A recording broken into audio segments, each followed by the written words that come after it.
Antes que nada, buenos días, ¿cómo están todos? Bien, buenos días. Bien, bien. ¿Qué dice el calorcito? Horrible. Y así vamos a estar todas las semanas, según cómo nos va. Pero Ya bueno, sé. pues ahora sí que somos poquitos, nada más vamos, al parecer, nada más vamos a ser nosotros dos. Entonces, pues a la vez está bien, ¿por qué? Porque a lo mejor esta clase le van a sacar más provecho, porque ahora sí, pues para que saquen todas sus dudas. El día de hoy vamos a terminar de ver lo que son los eventos que empezamos la clase anterior. La clase anterior empezamos a ver lo que fue la ilustración y la independencia de las 13 colonias. También vimos una breve introducción de lo que fue la clase, vimos lo que era ciencias sociales, vimos el objeto de estudio que estudiaba, algunas ramas de las ciencias sociales. Y empezamos a ver dos eventos, que fue la ilustración y la independencia de las 13 colonias.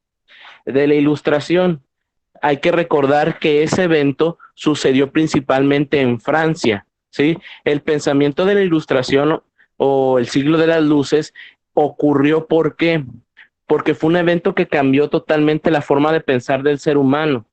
Hay que recordar que antes de la llegada de la ilustración vivíamos en una época en donde la forma de gobierno era la monarquía, donde estaba un rey y básicamente hacía lo que él quisiera.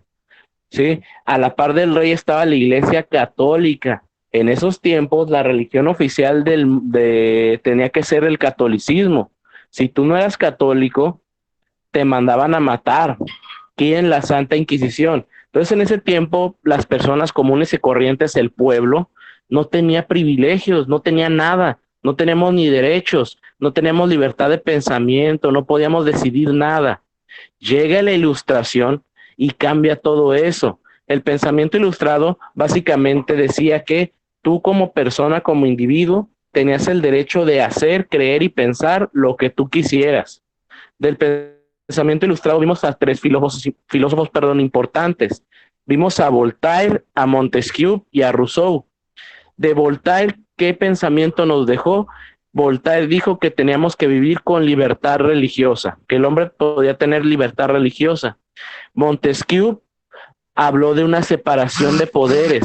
Él decía que el poder no lo podía tener solamente una persona, porque corríamos el riesgo de que esa persona se corrompiera y no hiciera las cosas bien para los demás.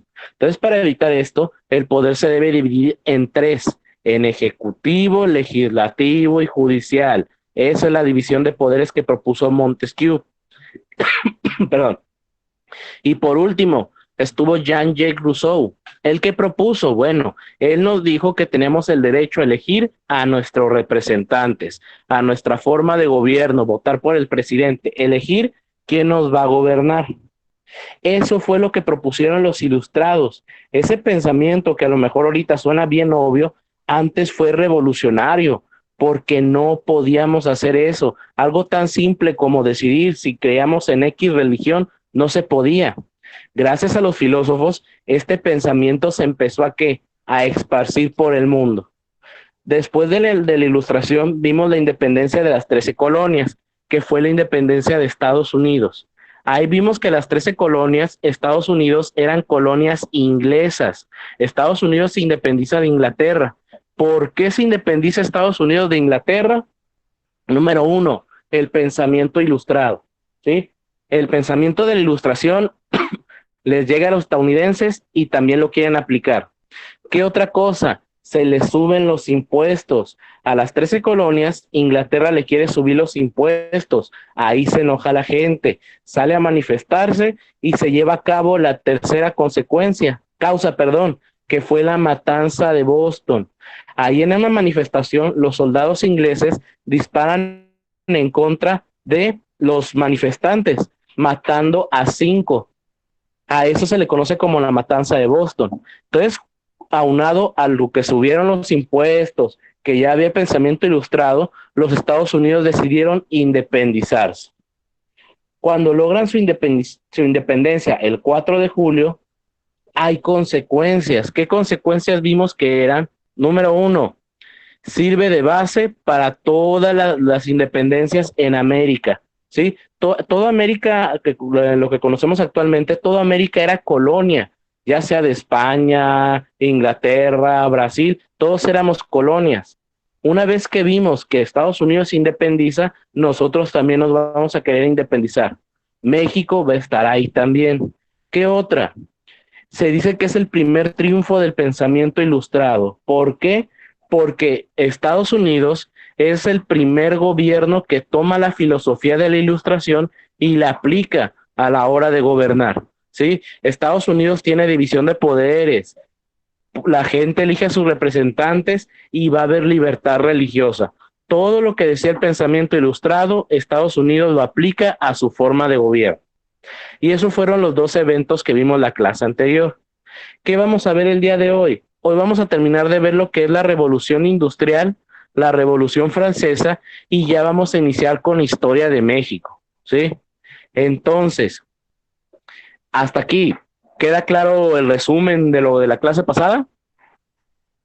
Sí, todo claro. Sí. Ok, pues ahora sí vamos a ver lo que fue la revolución industrial, ¿sí? La palabra revolución, la mayoría de la gente, me incluyo, cuando escuchamos la palabra revolución, nos imaginamos que guerra, muertes, armas, ¿sí? Una revolución se puede hacer de esa manera, con armas, pero una revolución también puede ser pacífica. Una revolución también no siempre es cambiar la forma de gobierno. Revolución es cambiar, ¿sí? Eso es revolución. La revolución industrial va a ser una revolución que no va a utilizar armas, no va a ser una revolución social, va a ser una revolución tecnológica, ¿sí? El mundo, el país donde ocurre este evento va a cambiar totalmente gracias a la tecnología. ¿Dónde ocurre la revolución industrial? En Inglaterra. Ahí inicia la revolución industrial. ¿De qué fecha a qué fecha? Va de 1760 a 1840. Van a ser básicamente 80 años de cambios constantes gracias a la tecnología. Pero ¿qué tecnología, qué invento cambió todo el rumbo de Inglaterra y después del mundo? La máquina de vapor. ¿Sí? La máquina de vapor se inventa en 1776. La inventa un ingeniero de nombre James Watt.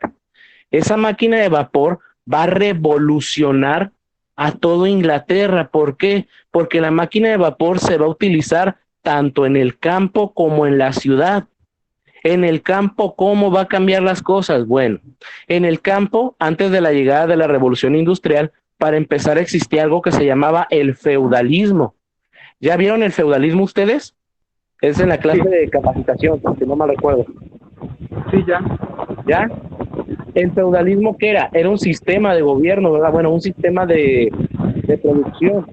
Y en ese feudalismo existían dos principales figuras, señor feudal y el siervo. Señor feudal, dueño de todo. Y el siervo hacía todo el trabajo, ¿sí? Básicamente era un esclavo. No era esclavo, pero casi, casi.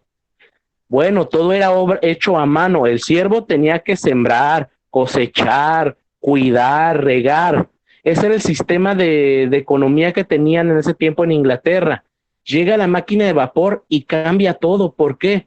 Porque ahora el campo ya no vas a necesitar un señor feudal y un siervo. ¿Por qué? Porque a lo mejor, gracias a la máquina de vapor, se inventan maquinarias que hacen la producción del campo sea más fácil, más sencilla, tractores, cosas para dar la tierra, para regar las plantas, pues todo mejora. Entonces ya no hay necesidad de que esté un siervo haciendo todo el trabajo. Entonces el sistema feudal desaparece, ya nos va a ser la principal fuente de ingresos. Ahora va a aparecer un nuevo sistema que es el capitalismo. ¿Sí? En el capitalismo nacen dos nuevas figuras o dos nuevas clases sociales. Nace lo que es la burguesía y el proletariado. El burgués, ¿quién era? Era el dueño de todo. Era el que basaba su poder en el dinero. El burgués y el noble eran totalmente diferentes. La nobleza basaba su poder en el nombre. Yo soy duque de tal lado, soy archiduque de tal lado, soy hijo del conde no sé, de Montecristo. Eso, así basaban el poder los nobles. La burguesía no. La burguesía decía que si tú tenías el capital, el dinero, tú eras dueño de los medios de producción. Entonces el burgués revolucionó, ¿sí? Quitó a la nobleza y ahora el burgués va a ser el que va a mandar porque ahora tenemos dinero. La otra clase social que surge gracias al capitalismo y a la revolución industrial es el proletariado. ¿Quién va a ser el proletariado? El proletariado va a ser el trabajador. El proletariado va a ser el que va a trabajar para el burgués. A diferencia del siervo, el burgués va a tener derecho de trabajar para quien él quiera. Va a ser dueño de su mano de obra. El burgués va a ser dueño de todo, del dinero, de los edificios. Pero el proletariado va a ser dueño de su mano de obra. Antes de la llegada de la revolución industrial, en la ciudad, todo era a mano. ¿Sí? Todo era manufacturado a mano. Era, ahora sí que si tú querías hacer zapatos, tenías que contratar a gente que supiera hacer zapatos. Si querías hacer ropa, a alguien que sepa hacer ropa. Todo era a mano, era artesanal. Entonces la producción a lo mejor era lenta. Y si querías hacer mucho, tenías que contratar a mucha gente. Llega la máquina de vapor y se implementan en la industria. ¿Por qué? Porque a lo mejor se crean máquinas en las fábricas que hacen que todo sea más sencillo ahora. Entonces ahora, en vez de que contrates tú a 500 personas, va a llegar una máquina que va a hacer el trabajo de esas 500 personas. Entonces va a desaparecer lo que es la mano de obra calificada. Ya no necesitas mano de obra calificada. ¿Por qué? Porque ahora todo es en producción en masa. Todo se hace en producción en masa. Todo se hace más rápido. Las fábricas a lo mejor hacen 500 pares de zapatos en un día y antes ocupabas una semana y ocupabas muchos empleados. Las máquinas hacen todo más sencillo, ¿sí? Eso se aplica en la industria. En la ciudad, ¿qué pasa? Pues todos los campesinos que antes trabajaban para el siervo, para el señor feudal, ahora se van a trabajar a la ciudad. ¿Por qué? Porque la ciudad va a mejorar. Se necesitan construir edificios, pavimentar calles, alumbrado público. ¿Y para eso qué ocupas? Trabajadores. Bueno, ahí es donde el proletariado empieza a crecer y el burgués empieza a contratarlos. ¿Para qué? Para que construyan sus edificios, para que construyan puentes, caminos, alcantarillado. Entonces, gracias a la revolución industrial, mejora la calidad de vida. ¿Por qué? Porque a lo mejor ahora ya va a haber vacunas, la salud va a mejorar, como ya hay caminos, edificios, luz no eléctrica, pero de gas, pues ya va a haber más seguridad. Entonces mejora la calidad de vida en general en Inglaterra gracias a la revolución industrial. A lo mejor no es no suena tan bien como lo vivimos en la actualidad. A lo mejor decir que el proletariado trabajaba, porque en ese tiempo el proletariado, el trabajador, trabajaba entre 15 y 18 horas, entre 12 y 15 horas diarias. Los salarios eran pésimos, no había seguridad social, pero sí fue un cambio total de ser un siervo a un proletariado. Tú tenías ya el derecho de trabajar para quien tú quisieras. Pero bueno, mejora todo, la calidad de vida. Entonces, antes la gente, la esperanza de vida en Inglaterra era 35 años, antes de la revolución industrial, porque no había tecnología, no había vacunas. Llega la revolución industrial, mejora la vida, la calidad de vida, y ahora la esperanza de vida supera los 50 años. Entonces, la población se multiplica en Inglaterra. Se dice que en 100 años Inglaterra triplica su población. Entonces crece mucho la población en Inglaterra. Crece tanto la burguesía como el proletariado. Pero ustedes qué piensan que crece más? ¿Los ricos, el burgués o el proletariado que era el trabajador? El proletariado. Así es. La clase social que más crece es el proletariado. Entonces, ¿qué significa esto? Que hay más mano de obra, hay más trabajadores. Esto lo aprovecha el burgués, el dueño de todo. ¿Para qué? Para explotar al proletariado. El burgués dice, mira, hay un montón de trabajadores, hay un montón de mano de obra, hay que pagar menos, hay que explotarlos más. hay que aprovechar que necesitan trabajar y nosotros nos beneficiamos.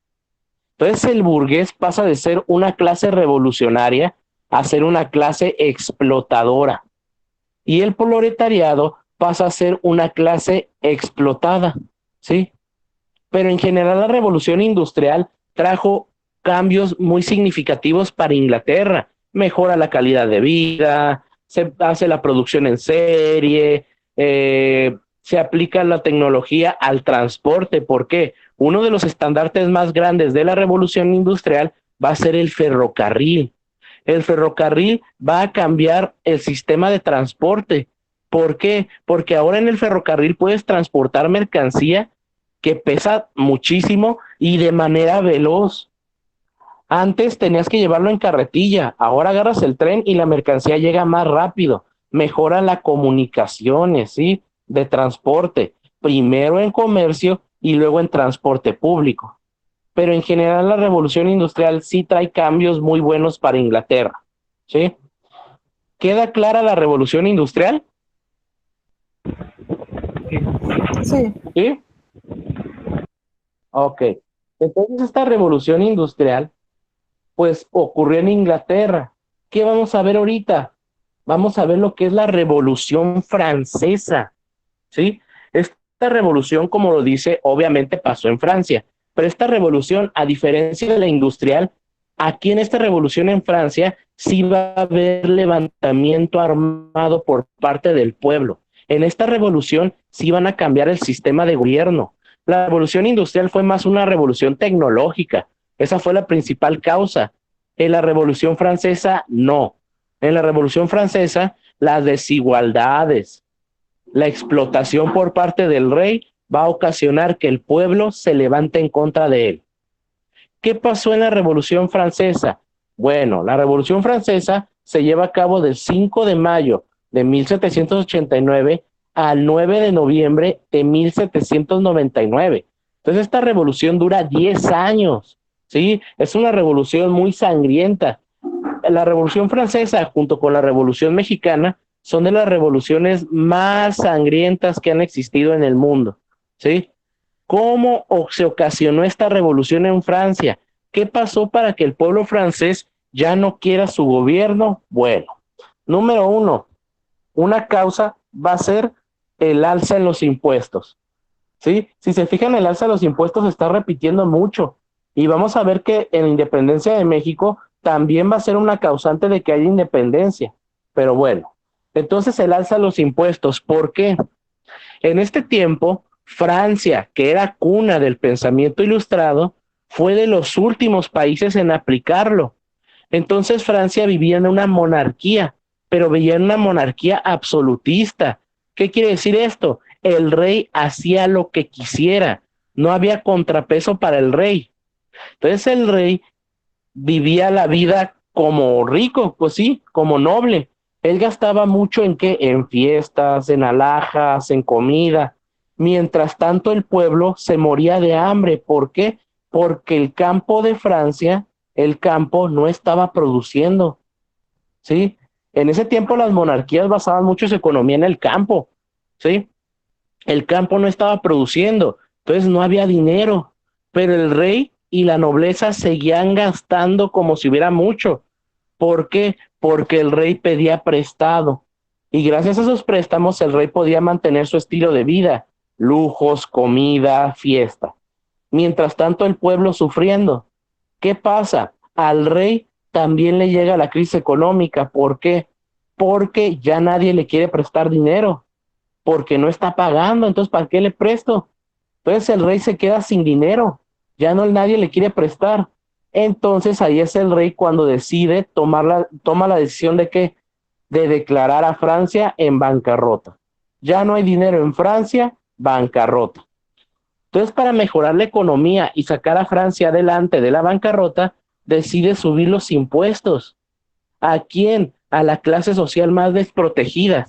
En este tiempo en Francia había tres clases sociales que se llamaban estados, ¿sí? El primer estado o clase social era la nobleza, todos los nobles, ¿sí? Los que tenían títulos nobiliarios, ellos eran el primer pueblo, sí, el primer estado, la primera clase social. La segunda clase social que existía era la iglesia, ¿sí? El clero. La iglesia conformaba el segundo estado, ¿sí? Tanto la nobleza como el clero, la iglesia, tenían muchísimos privilegios.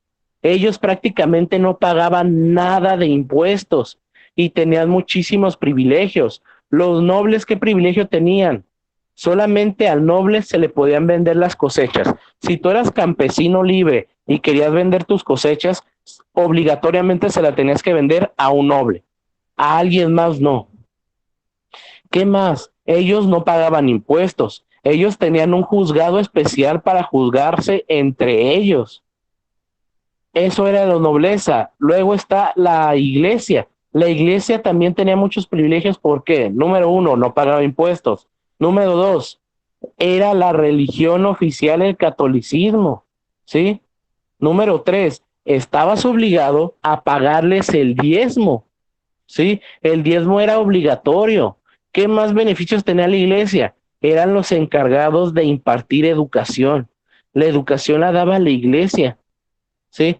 Entonces, estos dos estados eran los privilegiados y toda estaba la última clase social. A esa se le denominaba como tercer estado solamente. ¿Quiénes formaban parte del tercer estado? Cualquier persona que no fuera noble o parte de la iglesia era el tercer estado. Entonces el tercer estado representaba a la mayoría de la población en Francia. En ese tercer estado podías ver desde un campesino, a un carnicero, a un abogado, a un ingeniero. ¿Por qué? Porque cualquiera que no fuera de la iglesia o de la nobleza formaba parte del tercer estado. En el tercer estado estaba el 97% de las personas. Entonces tenía mucha población el tercer estado. ¿Qué pasa? El rey necesita subir los impuestos, pero ¿a quién le sube los impuestos? Solamente al tercer estado, ¿sí? A los que eran campesinos, carniceros, ingenieros, los burgueses, a ellos se les suben los impuestos. Entonces es ahí cuando el pueblo francés decide hacer su revolución, porque dice, ¿sabes qué? Yo no estoy de acuerdo con eso. Es injusto que solamente se me carguen los impuestos a mí. Y aparte esos impuestos ni me van a beneficiar a mí, van a beneficiar a los ricos, al clero, a la nobleza, al rey. Entonces ahí empieza a haber manifestaciones en contra del alza de los impuestos. ¿Qué otra causa? La independencia de las 13 colonias. ¿Por qué? Porque dicen, en Estados Unidos aplicaron el pensamiento que nosotros inventamos. Francia fue la cuna de la Ilustración y Estados Unidos aplicó esa filosofía de la Ilustración a su gobierno y les está yendo bien. Entonces nosotros también hay que aplicar el pensamiento ilustrado. Entonces esas son las causas por las cuales los franceses se levantan en contra de su gobierno. Subir los impuestos, injusticias, ven que Estados Unidos hizo lo que ellos inventaron, lo aplicaron y lo quieren hacer también. Esas son las causas. ¿Qué consecuencias trae que Francia haya hecho su revolución? Bueno, para empezar, ¿cómo gana Francia su revolución? ¿Cómo gana el pueblo francés su revolución? En este tiempo, en Francia, había algo que se llamaba la Bastilla. Esa Bastilla servía de prisión ¿para quién? Para prisioneros políticos. Para cualquier persona que se levantara en contra del gobierno, órale, a la Bastilla. ¿Qué pasa? El rey, aparte de prisioneros, en la Bastilla tiene armas. Tiene la mayoría de sus cañones, de sus armas, de sus pistolas, fusiles. La gente se levanta en contra del gobierno. ¿Y qué hace la gente? Toma la Bastilla, ¿sí? Con la toma de la Bastilla, Francia, el pueblo, gana automáticamente su revolución, porque agarraron ya todas las armas del rey y al rey no le queda más que obedecer. Entonces así gana Francia su guerra, su revolución. ¿Qué consecuencias trae que Francia haya ganado su revolución? Número uno, se abole el feudalismo. El sistema feudal, que era básicamente un siervo y señor feudal, desaparece. Ya no se puede poner ese sistema, ¿sí? Gracias a la revolución industrial, a la revolución francesa, perdón. Desaparece el feudalismo. ¿Qué otra cosa? La iglesia y los nobles pierden todos sus privilegios, ¿sí? Y la iglesia es la que más pierde. ¿Por qué? Porque le quitan todo el poder. Hay que recordar que la iglesia católica tenía muchísimo poder e injerencia en los gobiernos, ya que era la religión oficial. Llega la revolución en Francia.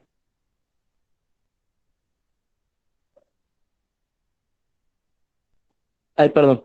Llega la revolución en Francia y van a aplicar el pensamiento ilustrado por completo. ¿Y qué decía el pensamiento ilustrado? Libertad religiosa. Entonces en Francia ya no va a haber, ahora sí que una religión oficial, porque ahora va a haber libertad religiosa. Aparte se le quitan todos los privilegios.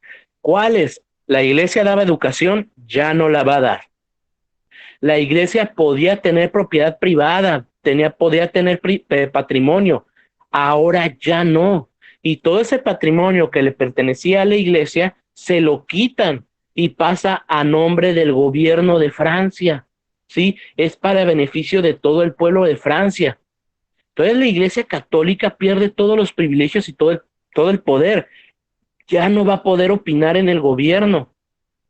Y la Iglesia Católica pasa a ser lo que siempre tuvo que haber sido, una simple religión. Entonces la Iglesia, gracias a la Revolución Francesa, pierde todo el poder. ¿Qué otra cosa?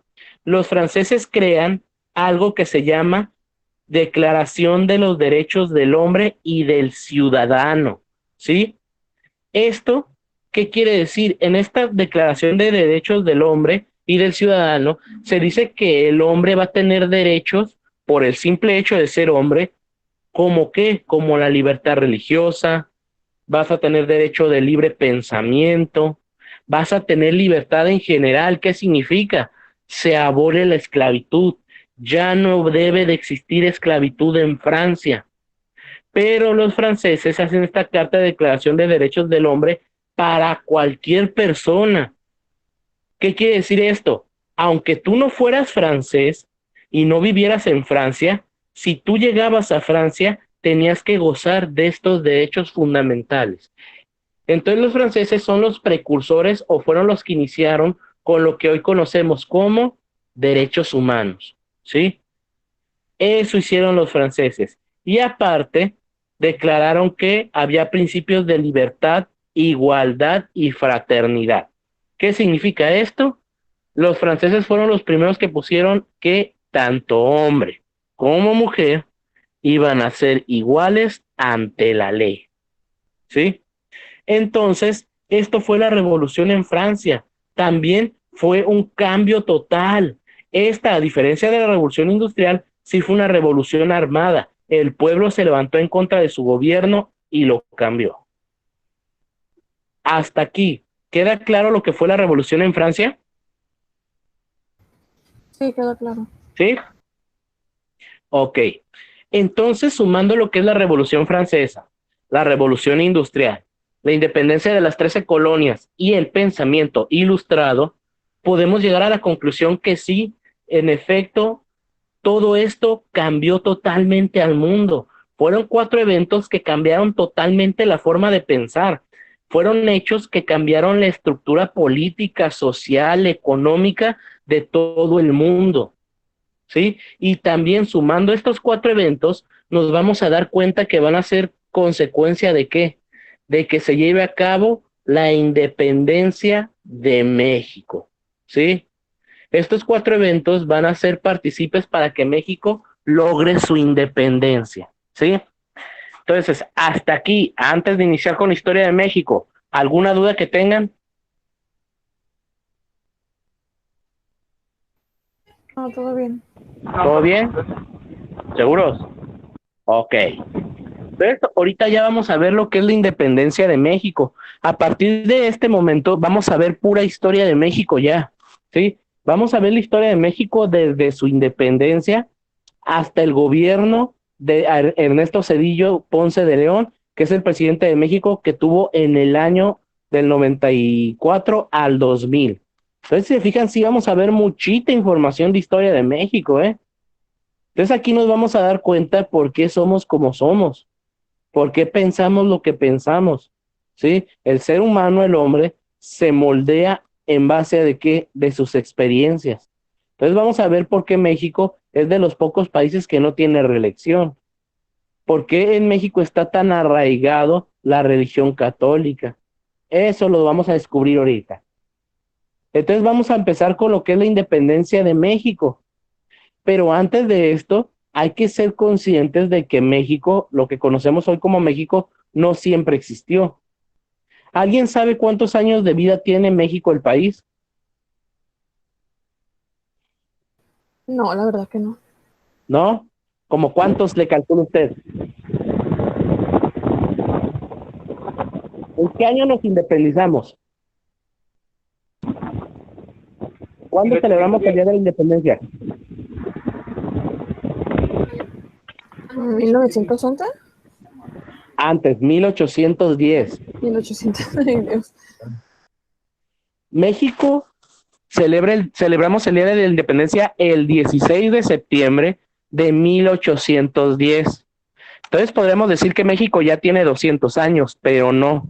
¿Por qué? Nosotros en México celebramos el inicio de la independencia, pero ¿alguien sabe cuándo terminó la guerra? ¿Cuándo nace México en verdad? Yo creo que la mayoría de los mexicanos no lo saben, ¿sí? Y lo deberíamos de saber porque somos mexicanos. México logra su independencia en el año 1821, ¿sí? Entonces, si sacamos cuentas, México no tiene ni 200 años de vida.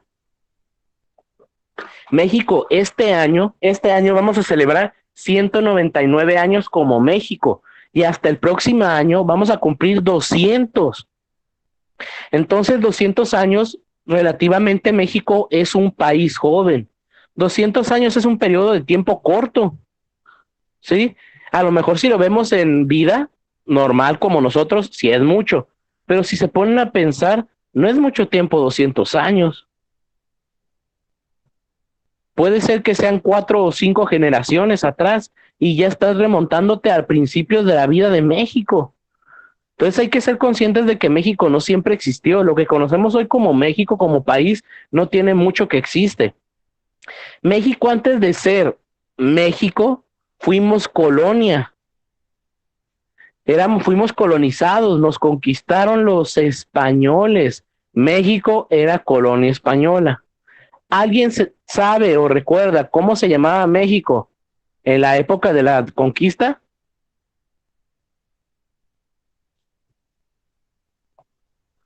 ¿Cómo nos llamábamos antes de ser México? No, la ¿Nueva verdad que no. España? La Nueva España, así es. Éramos la Nueva España, éramos colonia española. Entonces los españoles nos conquistaron. Entonces también antes de ser colonia española y conocidos como la Nueva España, fuimos otra cosa. ¿Qué fuimos antes de ser colonizados por los españoles? Fuimos un pueblo indígena, ¿sí? Nosotros tenemos descendencia indígena. Por eso México es tan multicultural. Por eso tenemos tradiciones, festividades que, que son desde la época de los indígenas, pasando por la época de los españoles. Por eso tenemos mucha cultura. Somos una mezcla de culturas muy grande y muy rica, ¿sí? Entonces, esa es la historia de México antes de nacer. Fuimos colonia española y antes fuimos pueblo indígena. Cultura general, no va a venir en su examen. ¿Quién descubrió América? Cristóbal Colón. Cristóbal Colón. Así es. ¿Qué día? 12 de octubre de 1492.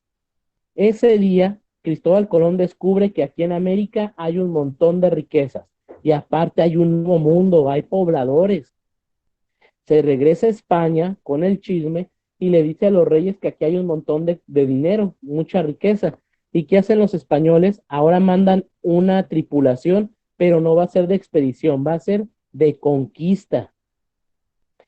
¿Quién conquista a los mexicanos? ¿Quién derrota a los indígenas, a los aztecas?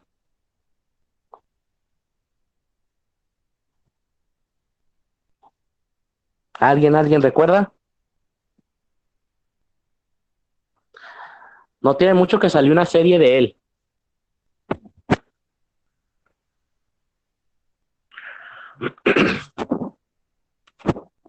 ¿Nadie? ¿Quién conquista a los indígenas? Hernán Cortés.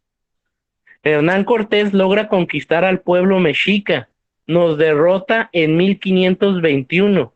Entonces, desde 1521 hasta 1821 fuimos colonia española. Duramos 300 años siendo colonia española. Entonces, tenemos más historia como colonia española que como México, ¿sí?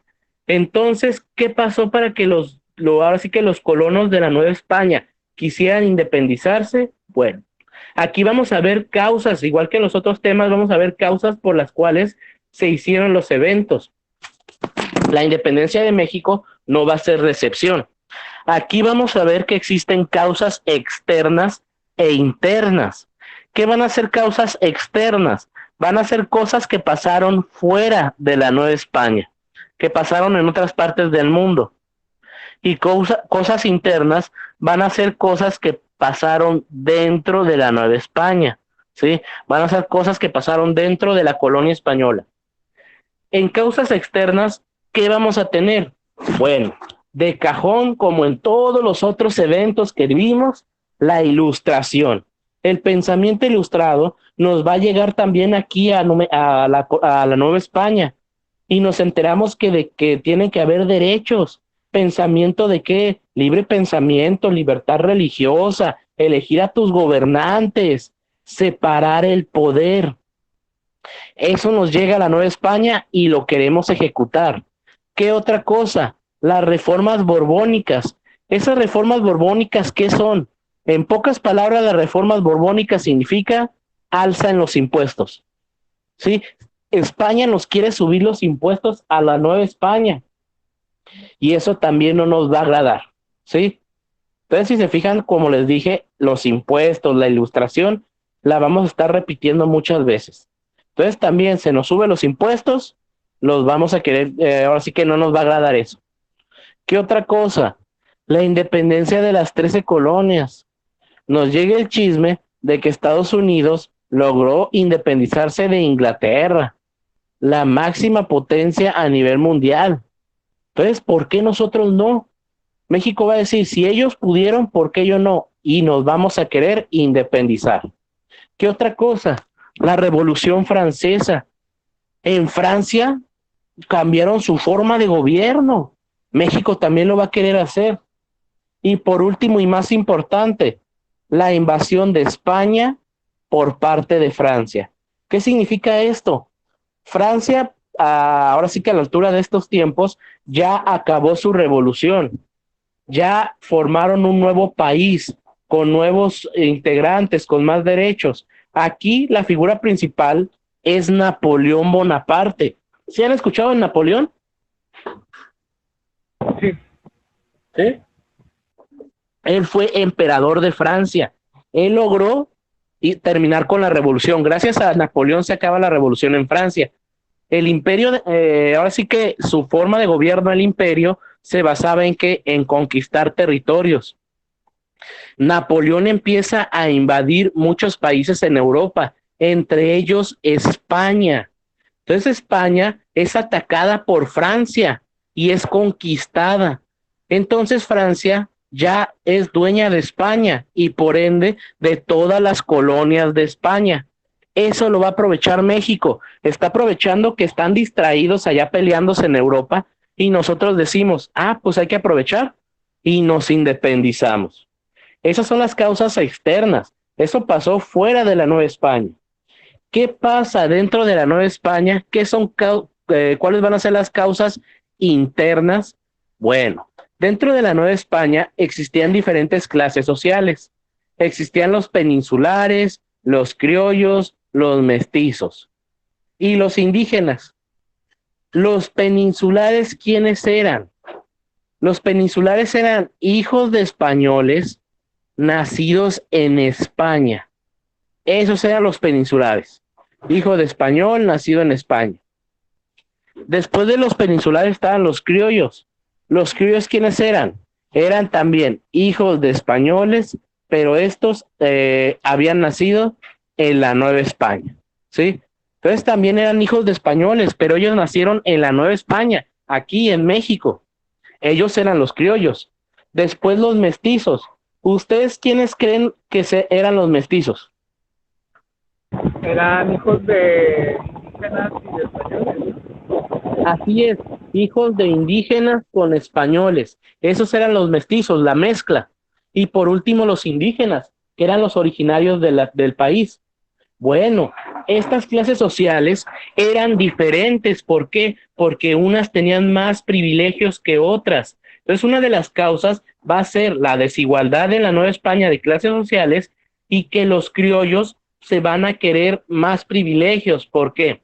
De todos estos que nombré, los más privilegiados eran los peninsulares, los hijos de españoles nacidos en España. Ellos eran los únicos que podían acceder a puestos de gobierno. Solamente ellos podían acceder a puestos de gobierno y los criollos no. Entonces los criollos empiezan a querer ¿qué? Poder. Quieren acceder a puestos de gobierno y los peninsulares no se los permiten. Entonces ahí nace el nacionalismo criollo. Hay un descontento contra los peninsulares y empiezan a ¿qué? A manifestarse en contra de los peninsulares. ¿Qué otra cosa? Los problemas económicos en la Nueva España. La Nueva España estaba pasando por unos problemas económicos muy graves. ¿Por qué? Si bien la Nueva España producía mucho oro, plata, recursos naturales, todo eso no se quedaba aquí.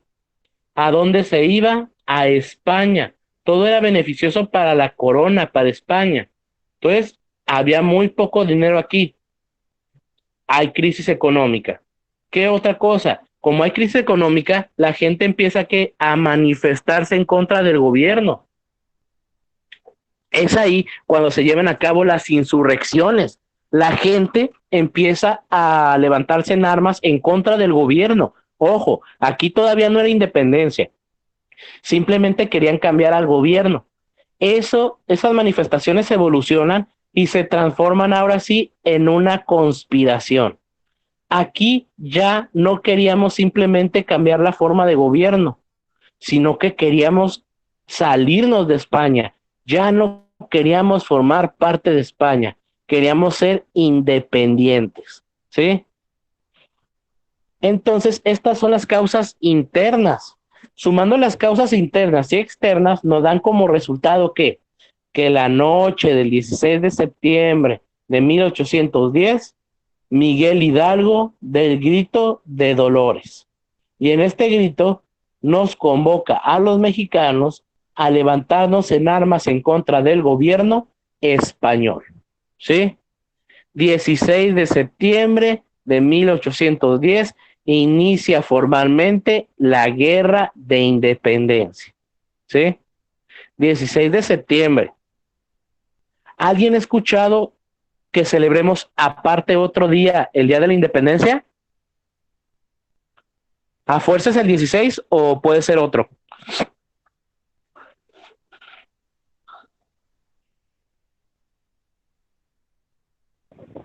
No, es el 16.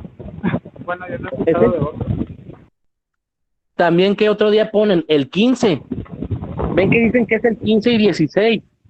¿Por qué dicen que es el 15 y 16?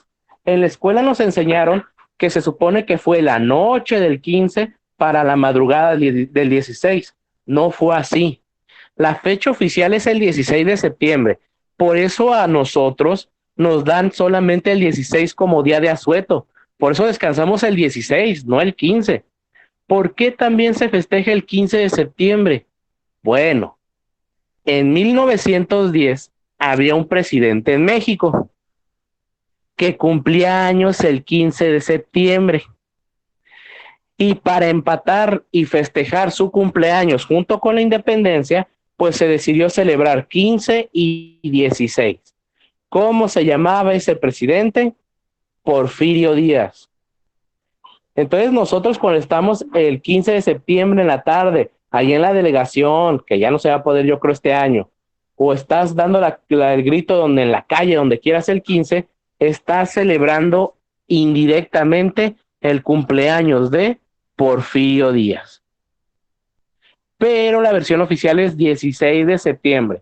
Ese día sí inicia la guerra de independencia en México. ¿Sí? Entonces, así inicia la guerra.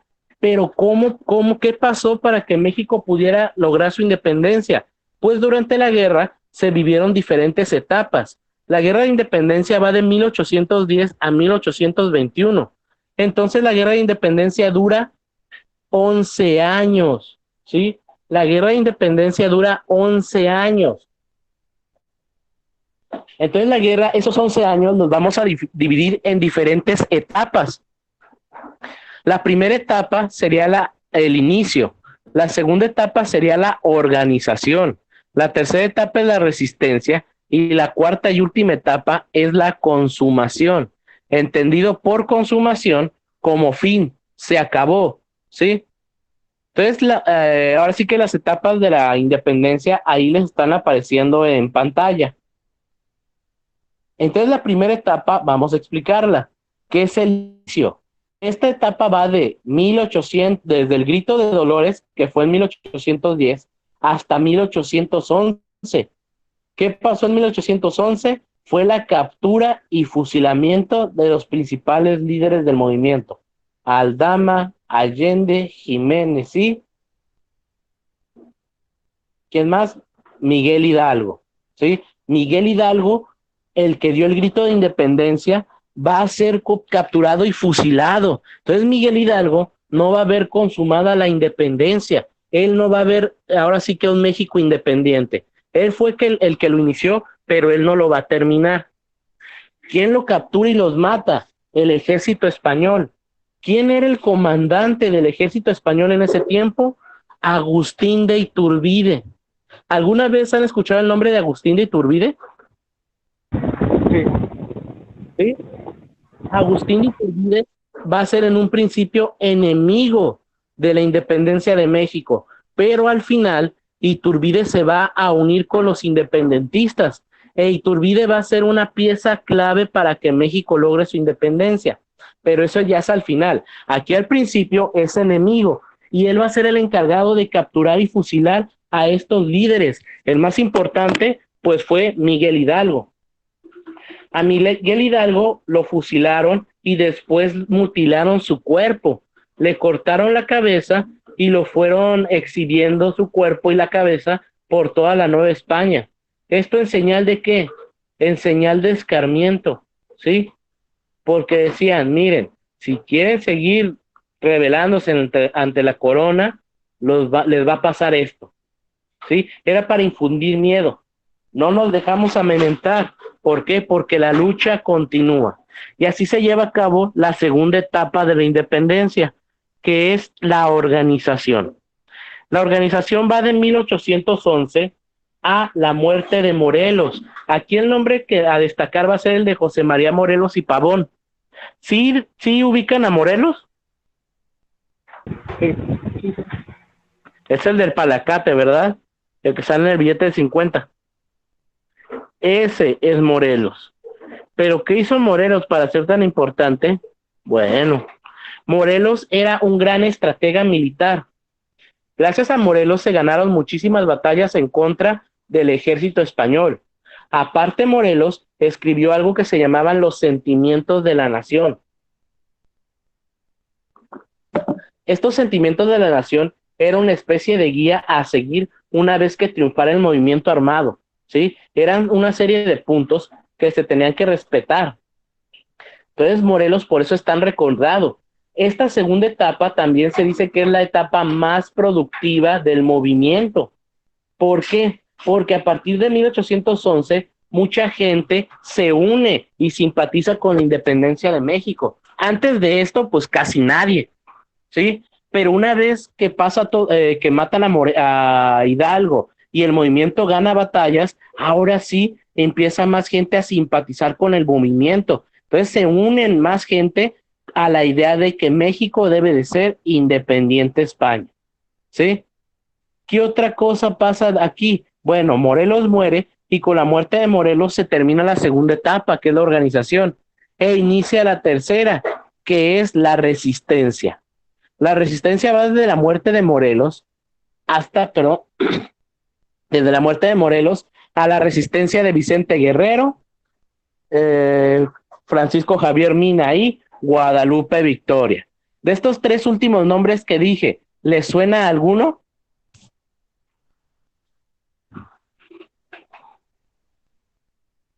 ¿No les suena ningún nombre? Vicente Guerrero, Guadalupe Victoria, ¿no?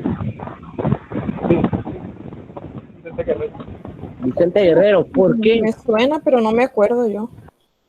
¿Se acuerda? Porque a lo mejor lo escuchó cuando iba a la escuela, pero estos son héroes de la independencia. Guerrero, ¿qué hizo?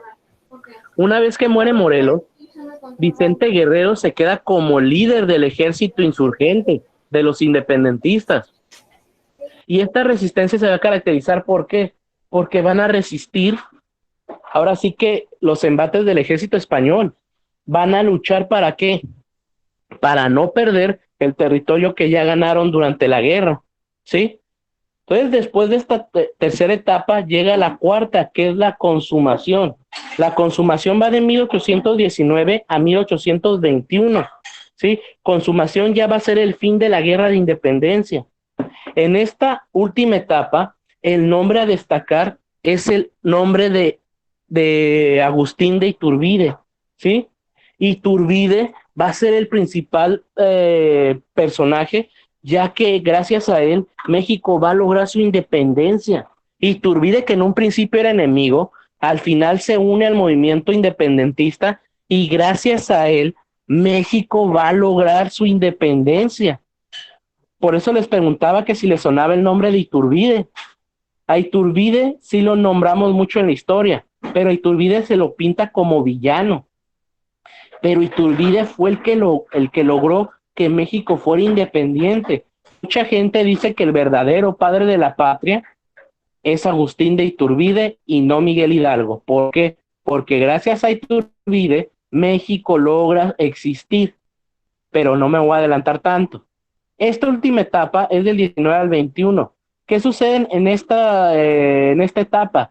Se firman dos planes o dos tratados que van a ser importantísimos para que México logre su independencia.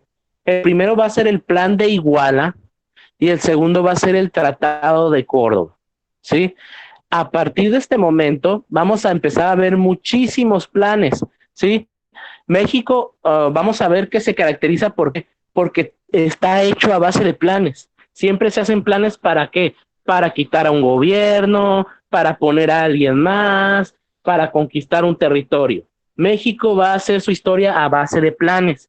Entonces, aquí, lamentablemente para ustedes, se los van a tener que aprender.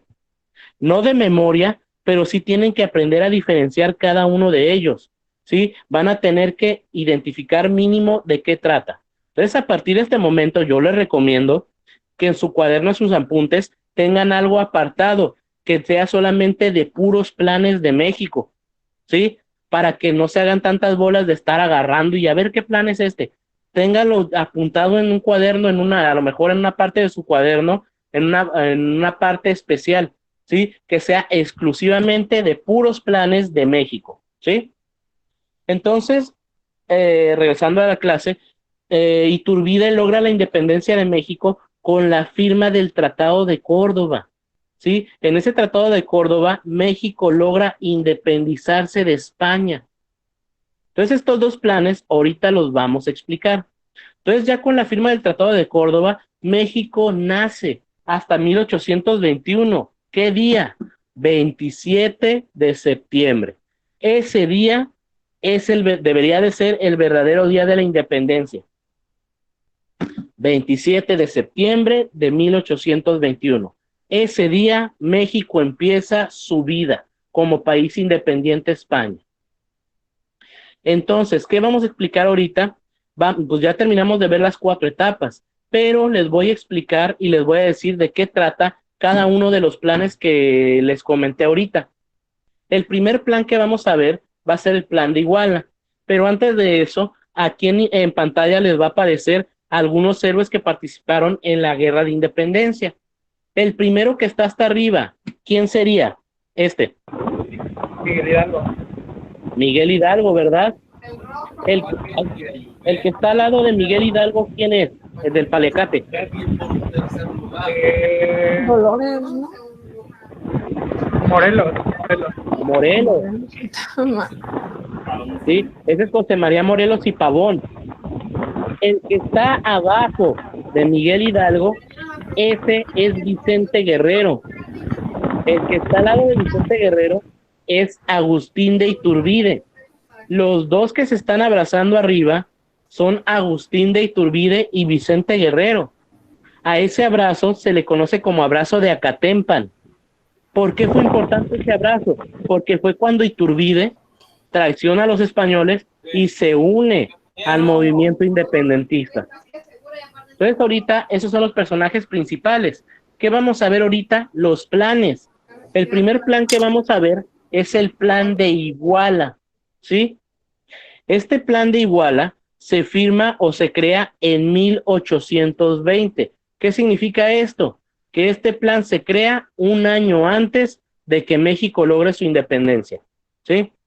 Plan de Iguala, o también conocido como Plan de las Tres Garantías. ¿Por qué?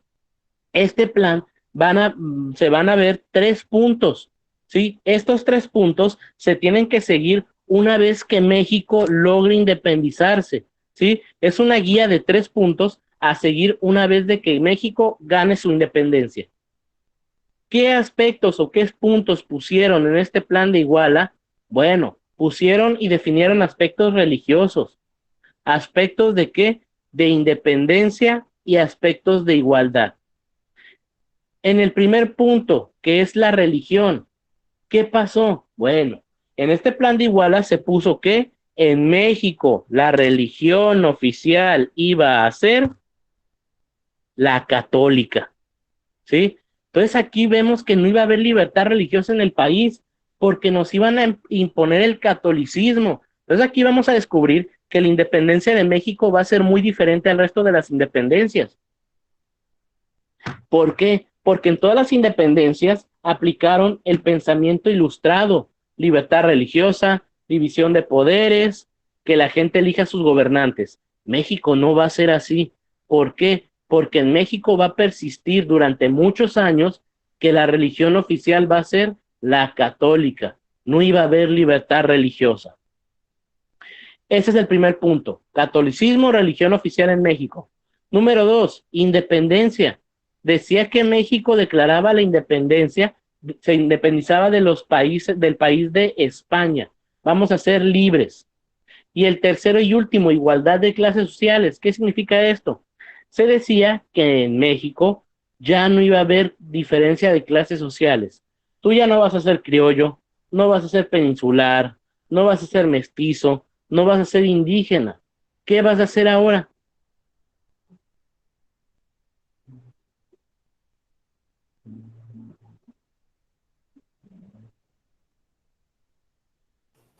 ¿Nadie? ¿Mexicano? Así es, mexicanos. Y como mexicanos ya no va a haber diferencia entre unos y otros. Entonces se acababa la discriminación. Sabemos que eso no se logró. Pero este plan de Iguala, si se fijan, solamente es como un borrador de lo que se quiere que sea México una vez que logre su independencia. Este plan de Iguala, perdón, ¿quién lo crea? Lo crea Agustín de Iturbide y Vicente Guerrero. Este plan lo idean estos dos personajes. Es como un borrador, ¿para qué? Pues son reglas para seguir una vez de que México ya sea independiente. Ese es el plan de Iguala. El siguiente va a ser el Tratado de Córdoba. Gracias a este tratado, México logra su independencia. México logra ser independiente, ¿sí? Este tratado se firma en 1821. Este tratado, ¿quién lo firma? Este tratado lo firma el virrey de España, Juan O'Donoghue, Iturbide. Iturbide, que se convirtió en el jefe del ejército trigarante, que fue cuando se unió Vicente Guerrero e Iturbide, pues él en su carácter de jefe firma el Tratado de Córdoba, y en este tratado se dice que México va a ser independiente de España, ya no vamos a depender de España, México va a ser un país, ¿sí? Pero ¿qué pasa? En este tratado se pone que a partir de ahora ya no se va a llamar Nueva España, se va a llamar Imperio Mexicano. ¿Qué significa esto? Que México nace siendo un imperio y no una república como lo es en la actualidad. México nace siendo un imperio. ¿Y quién se va a convertir en el primer emperador de México? Agustín de Iturbide. Entonces Agustín de Iturbide se va a convertir en emperador de México. Y México no es república, es imperio. ¿Sí? Entonces queda claro por qué es tan importante el Plan de Iguala y el Tratado de Córdoba.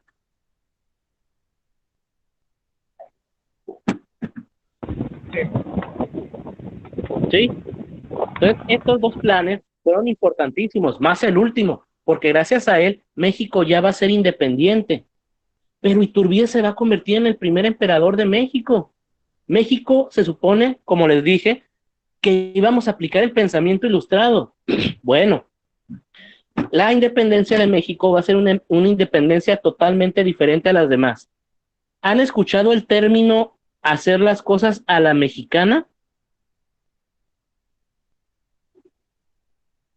Sí, Sí. ¿Sí? ¿Qué significa hacer las cosas a la mexicana? que tenemos nuestra propia forma de hacer ciertas cosas. Ajá, a no respetar reglas, a lo que yo quiero, ¿sí? A lo que me conviene, al ahí se va. Bueno, vamos a descubrir que la independencia de México fue una independencia a la mexicana. ¿Por qué?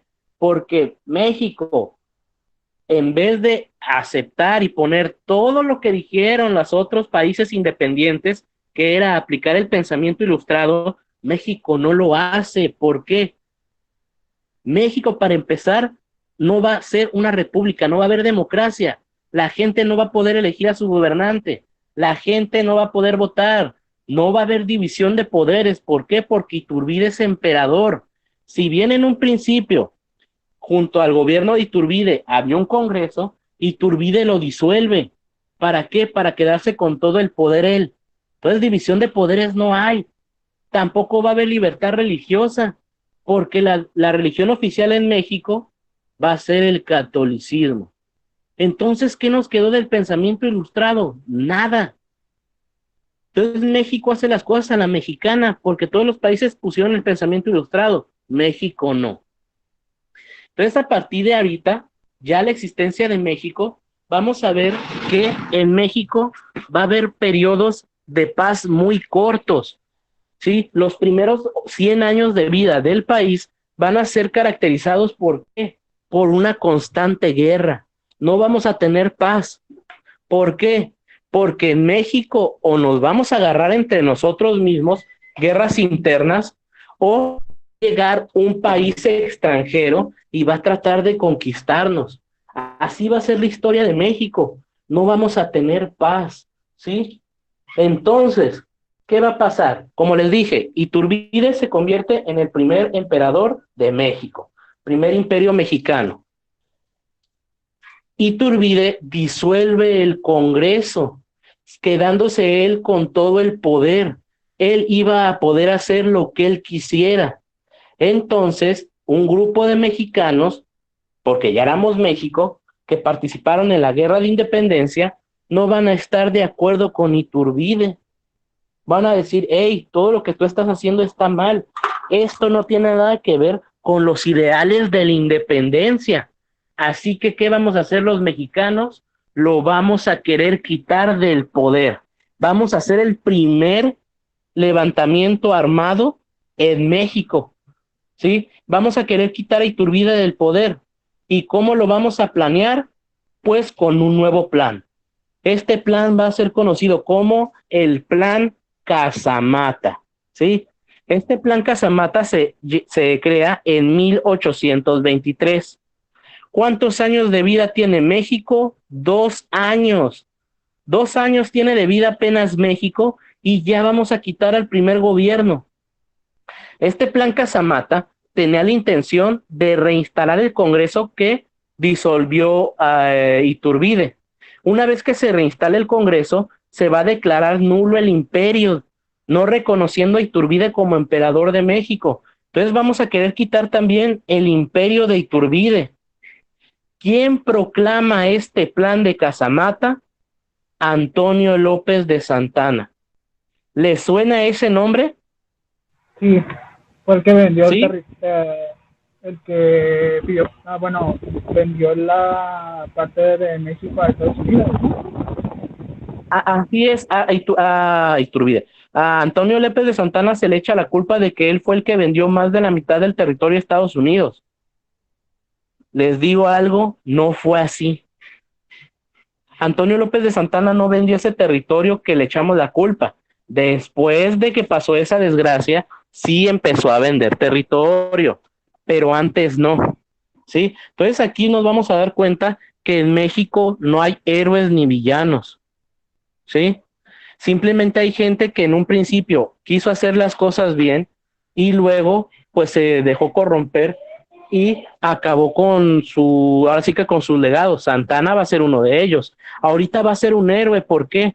Porque él creó el plan Casamata para quitar al villano de Iturbide, que Iturbide fue el que logró la independencia de México. Entonces, aquí este plan Casamata se ejecuta y el plan Casamata triunfa. Logramos derrotar al imperio de Agustín de Iturbide. Entonces, México ya no va a tener imperio, se acabó el imperio en México. ¿Y qué vamos a querer poner? Una república. Pero para poner una república necesitamos crear primeramente una constitución. Entonces, así se lleva a cabo la creación de la primera constitución en México, que es la constitución de 1824.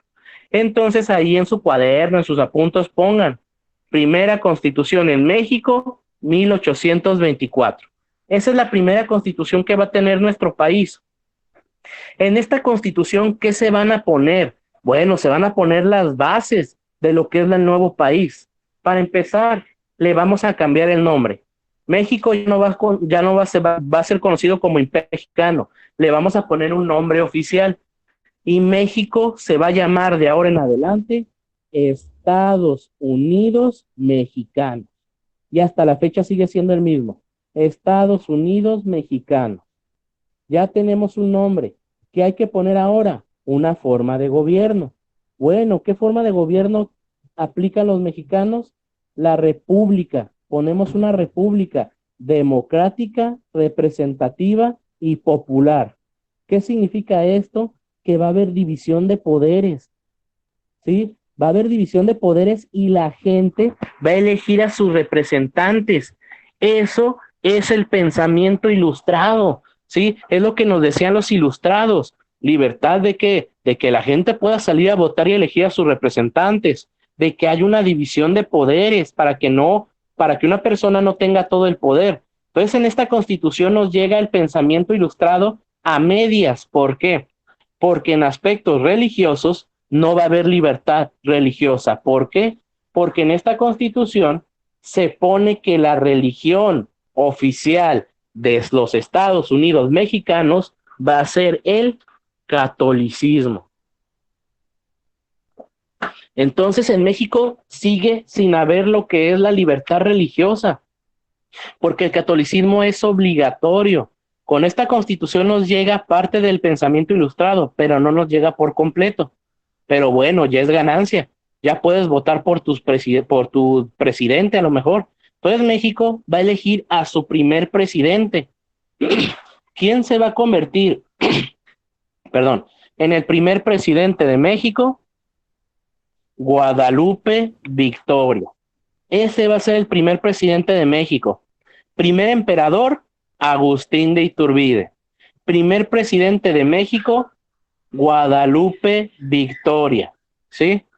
Guadalupe Victoria resulta ser el vencedor en las elecciones para presidente, las primeras, y lo ponemos como presidente para el periodo de 1825 a 1829.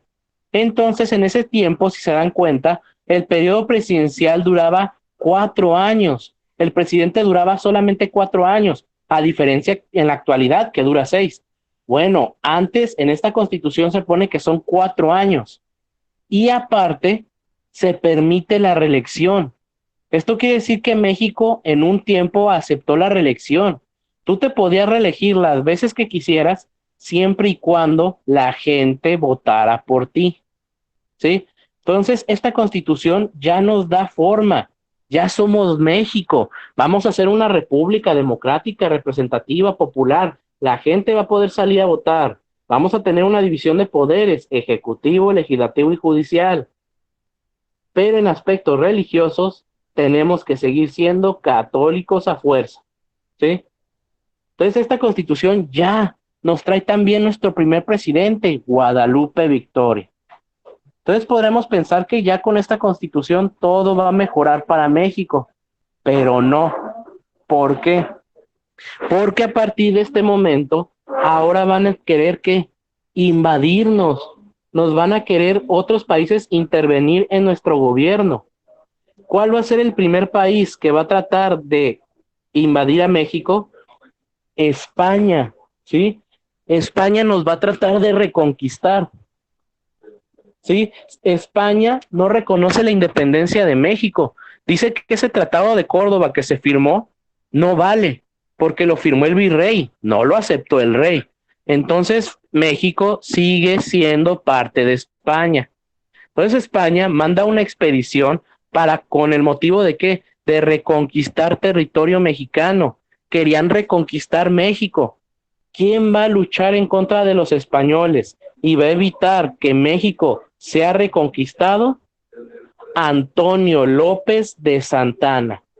Él va a ser el que va a luchar en contra de los españoles. Ese Santana que a lo mejor lo tenemos como enemigo, como que alguien que hizo cosas muy malas para México, si se fijan en un principio fue héroe, porque luchó en contra de los españoles y evitó que nos reconquistaran. Santana evita que España nos reconquiste. Entonces, con esta victoria gana muchísima popularidad, gana mucha aceptación. Entonces, Santana, con toda esa aceptación, se va a convertir en presidente de México. Y Antonio López de Santana se va a reelegir en varias ocasiones. Entonces, hasta aquí ya nos quiso invadir España. Logramos evitar que nos reconquistara, pero no se va a acabar la guerra ahí. ¿Por qué? Porque ahora México va a perder territorio, ¿sí? Ya con Santana en el poder, a México se le va a separar Texas, ¿sí? El estado de Texas que conocemos actualmente, que pertenece a Estados Unidos, pues originalmente le pertenecía a México, ¿sí? Entonces, Texas no se perdió en la venta que conocemos todos, donde perdemos más de la mitad del territorio. Texas se independiza de México. Así como nosotros nos independizamos de España, Texas decide independizarse de México. ¿Por qué? Para ese entonces Santana ya era presidente y Santana crea algo que se llaman las 7 leyes, ¿sí? Estas 7 leyes básicamente le daban muchísimo poder a Santana. Santana iba a centralizar el poder y Santana iba a tomar todas las decisiones de gobierno, iba a centralizar el poder ejecutivo, legislativo y judicial en su persona. Entonces, eso lo aprovechan como excusa la gente que vivía en Texas, que ni mexicanos eran. ¿Por qué? Porque en ese tiempo la población en México era muy pequeña, no había muchos. Entonces, toda la gente estaba en el sur del país o en el centro. Entonces, para el norte casi no había nada. Imagínense, para Texas, para más arriba, no era imposible que había gente. En Texas vivía gente de Estados Unidos, vivían estadounidenses, que se les permitió vivir en Texas siempre y cuando vivieran como mexicanos. Obviamente no lo hicieron. Entonces los tejanos ven como excusa perfecta lo que hizo Santana para decir: no me gusta tu forma de gobierno, me separo de ti. Y así de fácil Texas se separa de México. Santana no se queda con los brazos cruzados. ¿Por qué? Porque va a tratar de reconquistar ese territorio. ¿Cómo lo va a tratar de reconquistar? Yendo a Texas y ahora sí que invadiéndolo para regresarlo a territorio mexicano. En esa expedición, Santana cae prisionero. O sea que los tejanos logran derrotar a Santana y a su ejército que llevó. Entonces Santana, como prisionero, se ve obligado a firmar algo que se llama el Tratado de Velasco. Este Tratado de Velasco se firma en 1836. En este Tratado de Velasco, Santana, a cambio de su vida y la de sus soldados, se compromete a qué? A firmar el tratado. Y en ese tratado, Santana aceptaba la independencia de Texas y se comprometía a no reconquistar dicho territorio. Y así de fácil México ya pierde territorio, un territorio tan grande como lo es Texas. 1836. ¿Cuántos años de vida tiene México? 15. 15 años apenas tiene México de vida y ya perdemos territorio. Pero aquí no van a acabar las desgracias para México. Les dije que va a ser guerra constante. Ya perdimos territorio, ya se nos independizaron. Ahora un país va a tratar de conquistarnos. En 1838 se lleva a cabo la primera intervención francesa, mejor conocida como la Guerra de Pasteles. ¿Han escuchado sobre la Guerra de Pasteles? Sí. Esa Guerra de Pasteles, ¿cómo recuerdan que pasó? ¿Por qué se llevó a cabo?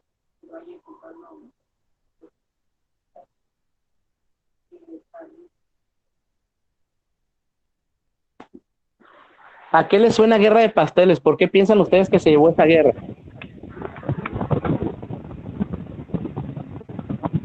Pues una pastelería, ¿no? Ajá, así es.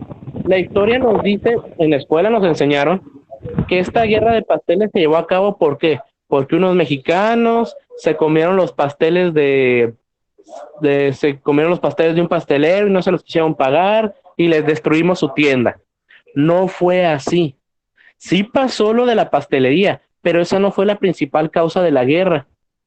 La principal causa de la guerra contra Francia fue porque Francia le exigió a los mexicanos una indemnización. ¿Pero qué indemnización y para qué? Los franceses dijeron que durante la guerra de independencia, muchos franceses que vivían en México sufrieron daños a sus viviendas, a sus negocios. Entonces México, como produjo esos daños, México es responsable y les tenemos que pagar. Entonces esa es la principal causa, que Francia le exigía una indemnización a México para que les pagáramos a los ciudadanos franceses que vivían en México por los daños que sufrieron durante la lucha de la independencia. México dice, ¿sabes qué? No te voy a pagar. ¿Sí? Entonces México no le paga. ¿Y qué hacen los franceses? Pues nos declaran la guerra. ¿A quién mandamos los mexicanos para defender a México? Antonio López de Santana. ¿Sí?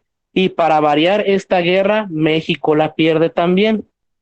Entonces México perdemos la guerra contra los franceses y México se va a ver obligado a cumplir con las exigencias de los franceses. Entonces México accede a pagar la indemnización, que en ese tiempo sumaba 600,000 pesos. ¿Sí? A lo mejor ahorita en la actualidad los 600,000 pesos no se compara con lo que gasta nuestro gobierno, que son millonadas, pero en ese tiempo 600,000 pesos, esos 600,000 pesos era muchísimo dinero, ¿sí? Entonces México dice, ok, te voy a pagar, ya perdí. Pero los franceses, aparte del dinero, querían que los tratáramos con beneficios, con privilegios. Y México dice, ¿sabes qué? Eso no te lo puedo cumplir. Sí te pago el dinero, pero no te puedo ahora sí que dar privilegios.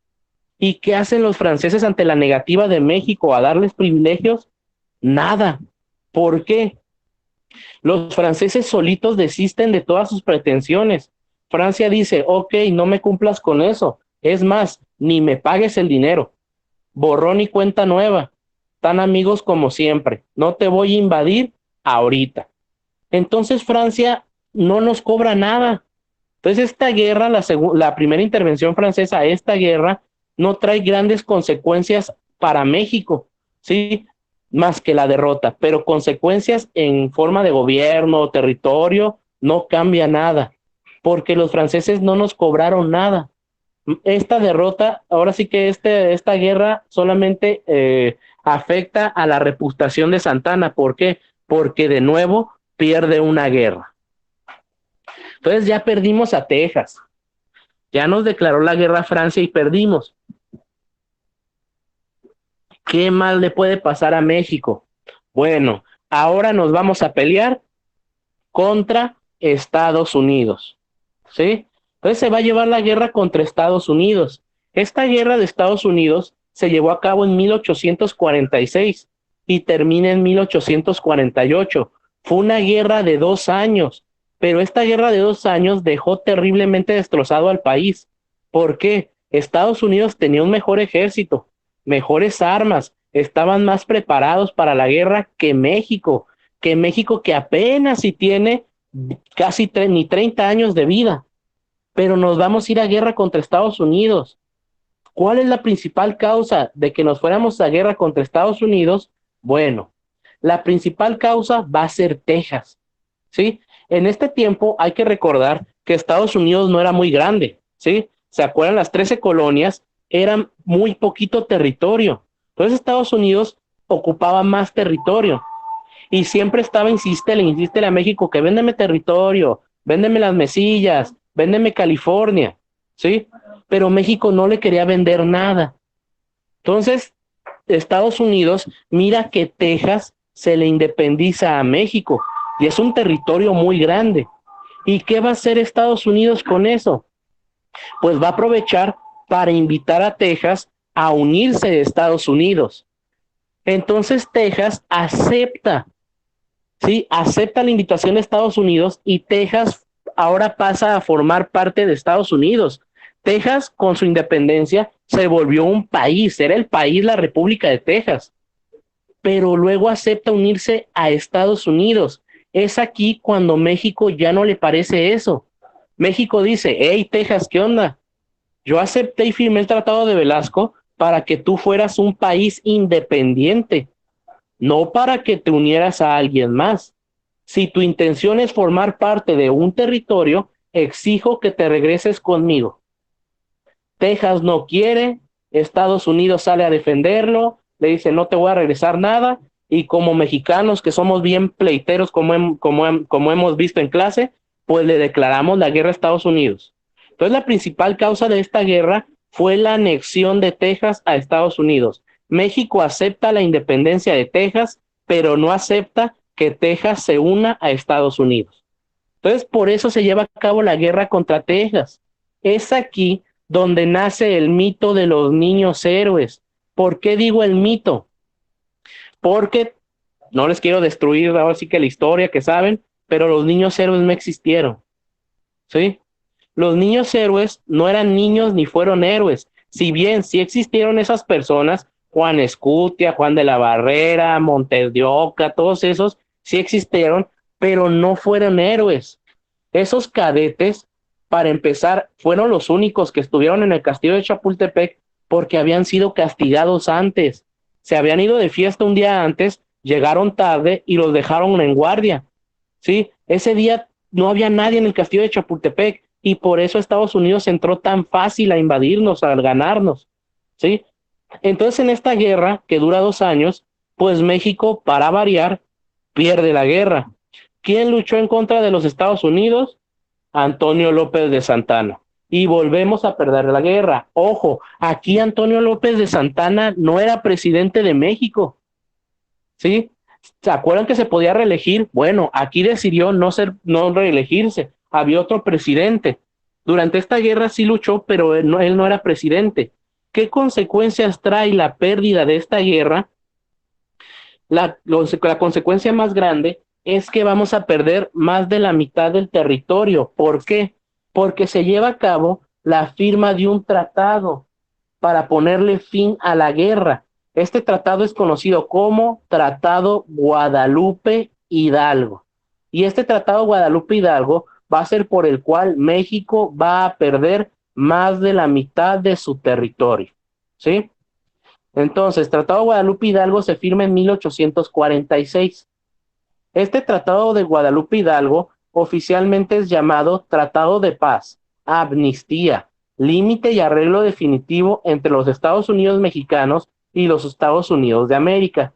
Fue firmado al final de la Guerra de México con Estados Unidos por el gobierno mexicano y el gobierno de Estados Unidos el 2 de febrero de 1848 y fue ratificado el 30 de mayo de 1848. Este tratado no lo firma Antonio López de Santana, lo firma el secretario de Relaciones Exteriores en México, Manuel Doblado. Entonces, ese pensamiento de que Santana vendió más de la mitad del territorio mexicano es falso. Pero, ¿qué pasa? Una vez de que se firme este tratado, vuelve a la presidencia y ahí sí empieza a vender territorio. Sí vende territorio, pero no el territorio que todos pensamos, ¿sí? Entonces, en este tratado Guadalupe Hidalgo, México a la hora de firmar se va a comprometer ¿a qué? A ceder más de la mitad del territorio, ¿sí? Ese territorio comprende lo que es la totalidad de lo que hoy son los estados de California, Nevada, Utah, Nuevo México, Texas, partes de Arizona, Colorado, Colorado, Kansas y Oklahoma. Además, México renunciaría a todo reclamo de Texas y la frontera iniciaría en el río Bravo, ¿sí? Y los Estados Unidos ya nos quitó todo ese territorio. Bueno, lo cedemos voluntariamente, entre comillas, pero a cambio de eso, Estados Unidos nos va a dar 15 millones de pesos o de dólares. En ese tiempo un peso era igual a un dólar. Entonces nos van a dar 15 millones de dólares por concepto de ¿qué? De daños que sufrió México durante la guerra. Entonces es aquí donde se lleva a cabo la eterna discusión. ¿México vendió o no el territorio? ¿Ustedes qué opinan? ¿Vendimos el territorio o no?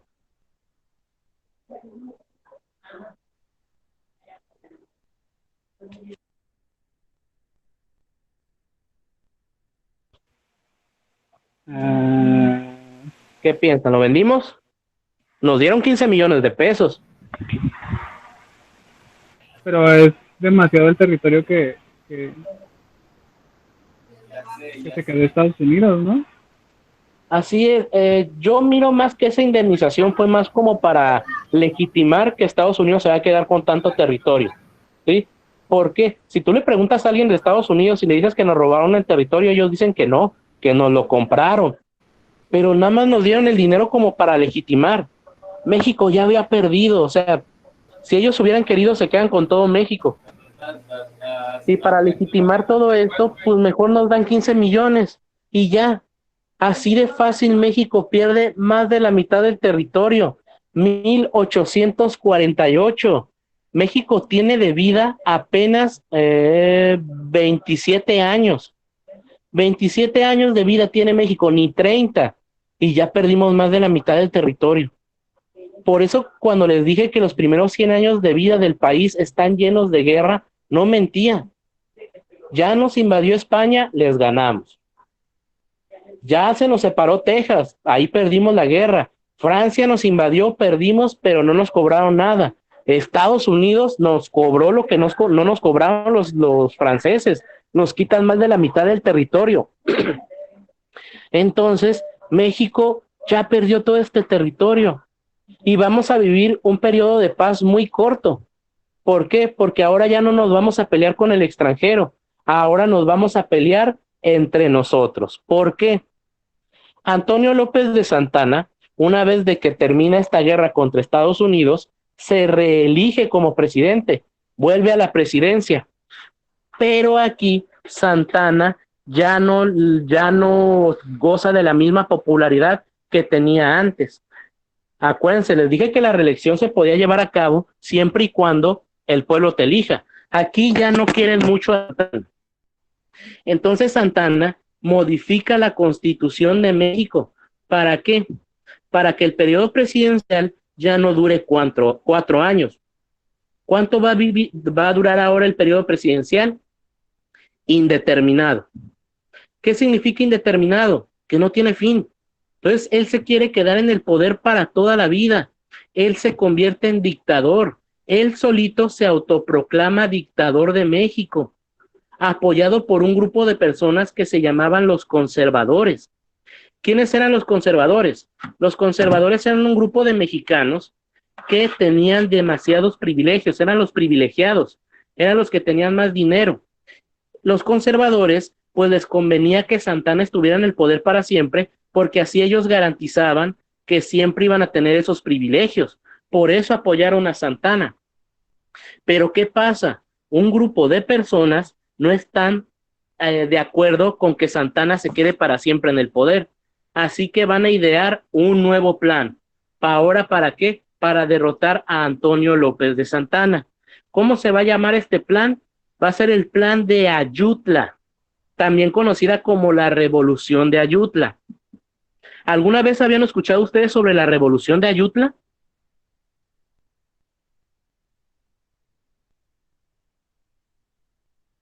No, de ese sí no me acuerdo. No, la verdad no recuerdo.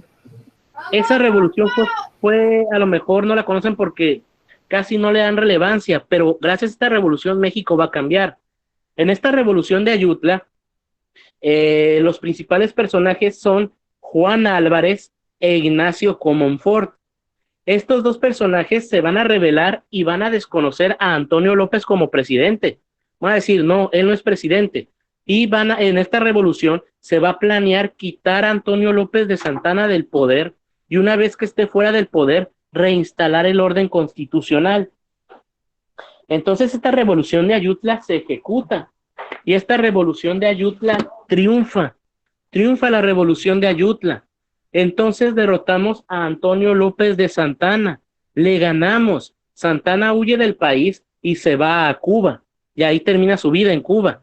Entonces México le ganó a Santana, triunfó el movimiento revolucionario de Ayutla. ¿Y qué vamos a hacer ahora? Pues hay que cambiar la constitución, porque ahí dice que el periodo presidencial va a durar indeterminado. Entonces, gracias a esta revolución de Ayutla, en México va a llevar a cabo un periodo que se conoce como el Proyecto Liberal. ¿Por qué? Porque gracias a que quitamos a Santana, México va a optar ¿por qué? Por darle libertades a los ciudadanos, derechos. Gracias a esto, México va a crear una nueva constitución y en esta constitución se van a garantizar derechos como el voto, la no reelección y lo más importante de todo, la libertad religiosa. Pero eso lo vamos a ver hasta la próxima clase. Hasta aquí. ¿Alguna duda que tengan de lo que vimos el día de hoy? No, todo bien. ¿No? ¿Queda claro? ¿Sí? Sí. Ok. Entonces, tarea les voy a dejar, pero se los voy a mandar al grupo, ¿sale? Entonces hasta aquí la vamos a dejar. Les recomiendo que sigan entrando a plataforma. Ahí en plataforma ya están subidas las diapositivas, los videos, para que sigan repasando. En plataforma subí un cuestionario, ¿sí? Hagan el cuestionario, ustedes hagan el cuestionario que dice cuestionario 1, solamente hagan el 1, ¿sí? Okay.